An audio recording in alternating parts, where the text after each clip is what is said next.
ఐటీలో ఎంట్రీ కావాలా? Trainee software engineer గా అజా కోడింగ్ ట్యూటర్ లో 2 వీక్స్ ట్రయల్ పీరియడ్ లో వెంటనే చేరండి. నమస్తే రవీంద్రనాథ్ గారు. నమస్తే అండి ఉష గారు. యాదాద్రి జిల్లాకు సంబంధించిన ఒక ఇన్సిడెంట్ మనం చూస్తూ ఉన్నామండి. తండ్రి చనిపోతే తండ్రి శవాన్ని కనీసం ఏవైతే అంత్యక్రియలు ఉంటాయో అవి జరిపించకుండా అలాగే శవాన్ని పెట్టి ఆస్తి కోసం హైడ్రామా ఆడుతున్నాడని మనం వింటూ ఉన్నాము. దానికి సంబంధించిన పూర్తి డీటెయిల్స్ ఏంటి, అసలు ఏ విధంగా చూడాలి అంటారు? అంటే పేరెంట్స్ కనీ పెంచి నవమాసాలు మోసి వాళ్ళకంటూ ఒక కుటుంబాన్ని ఏర్పరిచి వాళ్ళకంటూ ఒక బాగోగుల్ని చూసుకునే తల్లిదండ్రులు ఆఖరికి చావుని కూడా ఆస్తి కోసము డబ్బుల కోసము పనంగా పెడుతూ ఉన్నారంటే ఎలా చూడాలి అంటారు అసలు? అత్యంత దురదృష్టకరమైన సంఘటన యాదాద్రి జిల్లా మోత్కూరు మండలం సదర్సాపురం గ్రామంలో ఈ సంఘటన జరిగింది. అత్యంత హేయమైన సంఘటన. మనిషి చనిపోయి తనకిద్దరు కొడుకులు, తనకిద్దరు కూతుర్లు.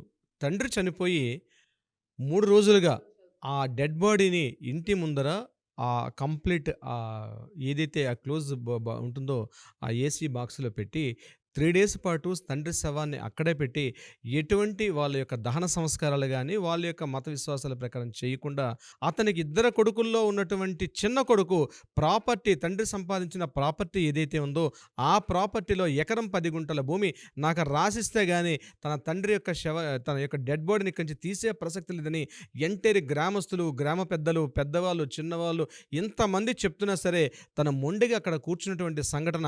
ఆ డెడ్ బాడీ అక్కడే ఉంది. అన్నదమ్ములు ఇద్దరు కూడా ఇక్కడే కోట్లాడుకుంటూ అత్యంత హేయమైనటువంటి హృదయ విదారకమైన దృశ్యాన్ని నిజంగా కలసివేసింది మీరు పంపించినటువంటి ఆ వీడియో చూసిన తర్వాత ఉష గారు. అంటే ఇప్పుడు అందశ్రీ గారు రాసిన పాట మాయమైపోతున్నాడమ్మా మనిషి అన్నవాడు, మచ్చుకైనా లేడు చూడు మానవత్వం ఉన్నవాడు అన్నట్టుగా అత్యంత దయనీయమైన సంఘటన. ఇప్పుడు నేను చెప్పే గ్రామంలో బాలయ్య లింగమ్మ ఇద్దరు దంపతులు. వాళ్ళకి 2 కొడుకులు, 2 కూతుర్లు. అయితే ఈ ఇద్దరు కొడుకులు కూడా పెళ్లిళ్ళు చేశాడు, 2 అమ్మాయిలు కూడా పెళ్లిళ్ళు చేశాడు. ఈయన తన స్వార్జిత భూమి ఏదైతే ఉందో తన బావమరిది అంటే పెద్ద కొడుకుకి ఎవరైతే ఇచ్చారో అతని యొక్క పెద్ద కొడుకు యొక్క భార్య, ఆ భార్య తాలూకా తండ్రి ఈ రాములు గారు ఇతను కలిసి ఒక 2 ఎకరాల పొలాన్ని దగ్గరలో ఉన్నటువంటి తాటిపాములు అంటే గ్రామంలో కొన్నారు. ఆ గ్రామంలో పొలం కొన్న తర్వాత ఉన్నటువంటి మనీ అడ్జస్ట్మెంట్స్ కావచ్చు, ఇతరత్ర కావచ్చు, పెద్ద కొడుకు అయినటువంటి నరేష్కి అందులో ఒక 1 ఎకరం భూమిని పూర్తిగా ఆ యొక్క కోడలు అంటే తన భార్య పేరు మీదుగా, అంటే తన యొక్క భార్య అంటే పెద్ద కొడుకు భార్య అంటే తన కోడల పేరు మీదుగా ఎవరు రాశారు? రాములన్నీ ఈ బాలయ్య గారి యొక్క బావమరిదిగా ఉన్నట్టు అతను రాయడం జరిగింది. ఈ ప్రాపర్టీ అక్కడ ఆగిపోయింది. గడిచిన 2 సంవత్సరాలుగా ఆ మిగిలిన భూమి ఏదైతే ఉందో, ఎకరన్నర భూమి ఏదైతే ఉందో అందులో ఎకరం 10 సెంట్ల భూమి, ఎకరం 10 గుంటల భూమి నాకు పూర్తిగా చెందాలి కాబట్టి నాకు రాయమని చెప్పి సురేష్ అని తన చిన్న కొడుకు గడిచిన 2 సంవత్సరాలుగా అనేక రకాలుగా తండ్రిని ఇబ్బంది పెడుతున్నప్పుడు, అదేవిధంగా ఆడపిల్లలకు కూడా రకరకాలుగా ఇబ్బంది పెడుతూ చివరికి అనుకోని అతని వయసు రీత్యా రీసెంట్గా చనిపోయాడు ఆయన. ఎవరు? ఈ నేను చెప్పినటువంటి బాలయ్య అన్నటువంటి ఈ తండ్రి చనిపోతే ఆ తండ్రి డెడ్ బాడీ ఎదురుగుండా పెట్టి నాకు ఏదైతే న్యాయపరంగా తండ్రి యొక్క ప్రాపర్టీ నాకు రావాల్సినటువంటి అన్నకి ఎట్లా రాశారు నాకు కూడా రాయాల్సిందే. పెద్ద కొడుకు పేరు నరేష్, చిన్న కొడుకు పేరు సురేష్. నా అమౌంట్ నాకు ఇస్తే కానీ, నా ప్రాపర్టీ నాకు రాస్తే కానీ అప్పటి వరకు ఈ డెడ్ బాడీ నుంచి తీసే ప్రసక్తే లేదని చెప్పి మొండిగా కూర్చొని 3 రోజులు అంటే 3 రాత్రుల పాటు ఆ డెడ్ బాడీ ఆ ఫ్రీజర్లో అక్కడే పెట్టి కంటిన్యూగా అక్కడ ఎంతమంది చెప్తున్నప్పుడు కూడా వినకుండా అత్యంత హేయంగా అత్యంత సంఘటన ఉంటే చివరిగా పోలీసులు వెళ్ళి పూర్తిగా సర్ది చెప్పిన తర్వాత ఆ డెడ్ బాడీని తీసుకెళ్లారు. ఇక్కడ ఒక విషయం గుర్తుపెట్టుకోవాల్సింది అంటే ఈ కనుమరుగైపోతున్నటువంటి మానవత్వపు విలువలు ఉష గారు ముఖ్యంగా ఎంత కనుమరుగైపోయింటే చిన్నప్పుడు పిల్లల్ని ఎంత గారాభంగా ఆ పిల్లల్ని తన గుండెల మీద ఎత్తుకొని చిన్నప్పుడు గుండెల మీద కొడుతుంటే ఎంతో ఆనందించినటువంటి ఆ తల్లిదండ్రులు ఈరోజు తనకు పూర్తిగా గుండెల మీద కొట్టడం కాదు, తన తంతే ఆ తల్లిదండ్రులు ఇల్లు ఎక్కడో పడుతున్నారు. ఇప్పుడు అత్యంత అంటే ప్రతి సంఘటనలు ఈ మధ్యకాలంలో అంటే విలువలు కానీ మానవత్వాలు కానీ అంటే పూర్తిగా క్షీణించిపోతున్నాయి. ముఖ్యంగా ఒకప్పుడు గ్రామాలంటే మన దృష్టిలో ముఖ్యంగా విలువలు, మానవతా విలువలు, కుటుంబ విలువలు, సంఘ పరిమాణం అంటే గ్రామంలో ఉన్నటువంటి ఒక సాంఘిక కట్టుబాట్లు ఇన్ని వీటికి ఆదర్శంగా ఉన్నటువంటి గ్రామాలు. ఒకప్పుడు బాపూజీ గారు చెప్పారు ఈనాటి గ్రామాలే పట్టుకోమని చెప్పి. కానీ సిటీలో జరగడం సర్వసాధారణం.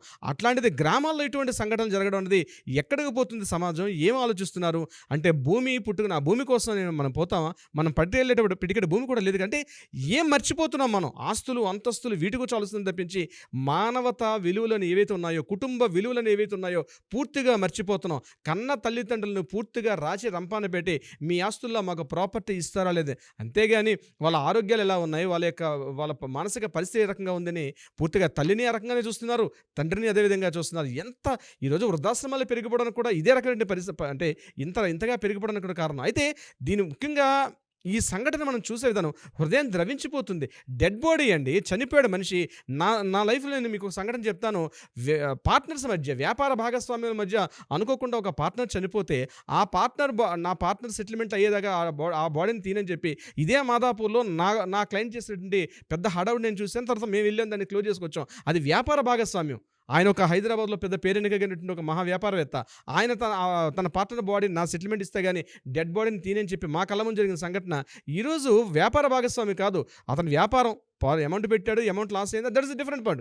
కానీ చిన్నప్పటి నుంచి గోరుముద్దలు తినిపిస్తూ, చిన్నప్పటి నుంచి తనకి లాగులు తొడుక్కుంటూ, చెడ్డీలు తొడుక్కుంటూ, తను నవ్వితే తను బాధపడితే తను బాధపడిపోయి, తను ఏడిస్తే తను ఏడ్చుకుంటూ, తన ప్రతి విషయంలో కూడా స్కూల్లో ఏదైనా మంచి మార్కులు రాకపోతే మాస్టర్ ఏదైనా మందలిస్తే నేనున్నానని చెప్పి ఆ స్కూల్కి వెళ్ళి ఇన్ని రకాలుగా ఆ తండ్రి ఎన్ని బాధలు పడకపోతే ఈ రకమైన దేహం వస్తుందని ఇంత పెద్దవాళ్ళు అవుతాం మనం. కానీ అవన్నీ పూర్తిగా విలువలు మర్చిపోతున్నాం. ఆ విలువలన్నీ కనుమరుగైపోతున్నాయి గ్రామాల్లో. అత్యంత దురదృష్టకరం అంటే ఈరోజు గ్రామాల్లో కనుమరుగైపోవడం, ఈ సమాజం ఎటు వెళ్తుందో నాకు బాధ వేస్తుంది. ఉష గారు, ఎక్కడికి పోతుంది అసలు, ఏమైపోతున్నాం మనం? కానీ మర్చిపోతున్నారు చాలామంది. ఈరోజు నేను కూడా పెళ్ళయింది, నాకు పిల్లలు ఉంటారు. ఇదే సంఘటన నా పిల్లల ముందు చూస్తే నేను ఏదైతే నా తల్లిదండ్రులకి నేను ఏదైతే చేస్తున్నానో అది రిపీట్ కాకుండా పోతుందంటారా? ఖచ్చితంగా కర్మ అన్నది మళ్ళీ కర్మ ఇస్ బ్యాక్ అన్నట్టుగా రిటర్న్ డెఫినెట్గా వచ్చిపోతుంది. మన పెద్దవాళ్ళని ఎలా చూసుకుంటుంది, వెనకనే మన పక్కన ఇది సైకిల్ చక్రంలా తిరుగుతూ ఉంటుంది. మన యొక్క భవిష్యత్తు కూడా మనకు, కానీ మర్చిపోతున్నాం మనం. డబ్బే ప్రధానం, స్థలాలే ప్రధానం, బంగారమే ప్రధానం, పరువే ప్రధానం. కానీ మానవత్వ విలువలు అనేవి పూర్తిగా అడుగింటిపోయి కనుమరుగైపోయిన అత్యంత హేయమైన దురదృష్టకరమైన సంఘటన. కానీ ఈ వేదిక ద్వారా ఒక విషయం చెప్పదలుచుకున్నాను ఉష గారు. తల్లిదండ్రులు గుర్తుంచుకోండి, ఈ వీడియో చూస్తున్న వాళ్ళు ఎవరైనా వీలైతే షేర్ చేయండి. మీకు పూర్తిగా హక్కులున్నాయి, న్యాయపరంగా హక్కులున్నాయి, న్యాయపరంగా మీకు చట్టపరమైన హక్కులు మీకు ఉన్నాయి. ఎవరైనా మీ పిల్లల ద్వారా ఏదైనా ఇటువంటి ఇబ్బందులు, అమ్మాయిలైనా సరే అబ్బాయిలైనా సరే, మీ తల్లిదండ్రులు మిమ్మల్ని సరిగ్గా చూసుకోకపోతే, మీ బాగోగులు పూర్తిగా పట్టించుకోకపోతే మీకు మేమున్నాం, మమ్మల్ని సంప్రదించండి. మీరు ఇబ్బందులు పడవద్దు, మీరు మానసికంగా బాధలు పడవద్దు, మీరు శారీరకంగా వాళ్ళ చేత చిత్రహింసలు కొట్టించుకొని వాళ్ళతో బాధపడాల్సిన ఒక తండ్రి అయితే ఒక తండ్రినండి. కొన్ని సంఘటనలు చూసాం. ఒక తండ్రిని బరబరా ఈడ్చుకుంటూ ఇంటి బయట విసిరేసిన సంఘటన మేము చూసాం. ఒక కేసులో తల్లిని అయితే అక్కడ చేతిలో ఉన్న వస్తువులతో టపా టపా టపా కొట్టిన సంఘటనలు కూడా మేము చూసామండి. ఆ తల్లిదండ్రులు ఎంత హేయంగా దుర్భరంగా, పాపానికి గాంగ్రీన్ ఫామ్ అయింది, షుగర్ పేషెంట్ గాంగ్రీన్ ఫామ్ అయితే పట్టించుకోకుండా హాస్పిటల్లో జనరల్ వార్డులో, ప్రభుత్వ ఆసుపత్రులు జనరల్ వార్డులో పడేసి పట్టించుకోకుండా వీళ్ళు అసలు ఎట్లా అన్నం తినాలనిపిస్తుంది, వాళ్ళకి ఎట్లా తన భార్యతోటి సుఖంగా ఉండాలనిపిస్తుందో కూడా అసలు అర్థం కానటువంటి విషయం అండి. అందుకే నేను ఈ వేదిక ద్వారా చెప్పాల్సింది, ఎవరైనా తల్లిదండ్రులు ఇటువంటి వీడియోలు చూసేవాళ్ళు వీళ్ళతో షేర్ చేసుకోండి, మీ వృద్ధులు షేర్ చేసుకోండి. మీరు ఒక కాల్ చేయండి, అట్లీస్ట్ కాల్ చేస్తే మా లీగల్ టీం మిమ్మల్ని అప్రోచ్ అవుతుంది. మీరు అవకాశం ఉంటే మీరు రండి, లేకపోతే మా లీగల్ టీం మిమ్మల్ని ఇస్తారు, మిమ్మల్ని సంప్రదింపు చేస్తారు. మీరు బతికి ఉన్నంతకాలం మీ స్వార్జితమైన ప్రాపర్టీ ఏదైతే ఉందో ఆ ప్రాపర్టీ అడిగే హక్కు పిల్లలకి లేదు. దయచేసి గుర్తు పెట్టుకోవాల్సింది, మీరు చట్టాలకి న్యాయాలకన్నా మేము సామాజికంగా మేము ముందుకు వస్తాం.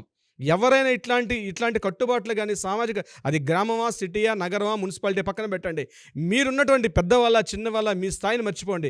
మీకు ఈ వీడియో చూస్తున్నారు, మీ పిల్లల ద్వారా మీరు బాధలు పడేటట్టుగా అయితే ఇమ్మీడియట్గా జస్ట్ ఏ కాల్, ఒక్క కింద ఏదైతే స్క్రోల్ అవుతుందో ఆ కాల్ చేయండి. ఇమ్మీడియట్గా మన లీగల్ టీం అప్రోచ్ అవుతారు. మీకు ఎటువంటి ఇబ్బందులు లేకుండా మిమ్మల్ని డెఫినెట్గా ఒక మార్గనిర్దేశం చేసే అవకాశం ఉంటుంది. మీరు వాళ్ళ ద్వారా హింసలు పడే అవకాశం ఎట్టి పరిస్థితుల్లో ఉండదు. ఉష గారు, వయసు పైబడి ఖచ్చితంగా కూతురు హెల్పో కొడుకు హెల్పో తీసుకునే వయసు ఉన్న పేరెంట్స్ ఎవరైతే ఉంటుంటారో, ఆస్తుల కోసం మిమ్మల్ని ఇబ్బంది పెడుతూ నానా రకాలుగా టార్చర్ చేస్తూ చూసుకుంటున్నట్టే ఉండి చూసుకునే ప్రాసెస్లో సూటిపోటి మాటలు అంటూ చేయి చేసుకునేదాకా మీ కోడళ్ళు, కొడుకులు, కూతుళ్ళు వస్తున్నారు అని మీకు కనుక అనిపించి మీరు మానసిక హింసకి కనుక గురి అవుతూ ఉంటుంటే డెఫినెట్గా మమ్మల్ని అప్రోచ్ అవ్వచ్చు. ఎందుకంటే లీగల్ పరంగా మీకంటూ కొన్ని సెక్షన్స్ ఉంటూ ఉంటాయి, మీరు కూడా వాటిపైన యాక్షన్స్ తీసుకోవచ్చు. మీరు పడి ఉండాల్సిన అవసరం లేదన్నదే మా ఈ పాయింట్. ఎస్పెషల్లీ ఈ కేసుకి సంబంధించి మాత్రం కనుక చూస్తే ఇటువంటివి బయటికి రానివి ఇంకా చాలా ఉన్నాయి. ప్రతి తల్లి తండ్రి కూడా మీకంటూ కొన్ని హక్కులు ఉన్నాయి. సో బయటికి వచ్చి మాట్లాడండి. మీరు అదే దాంట్లో ఉండి పెయిన్ ఫీల్ అవ్వాల్సిన పని లేదన్నదే మా ఉద్దేశం. Thank you for the information sir. Thank you so much Usha గారు.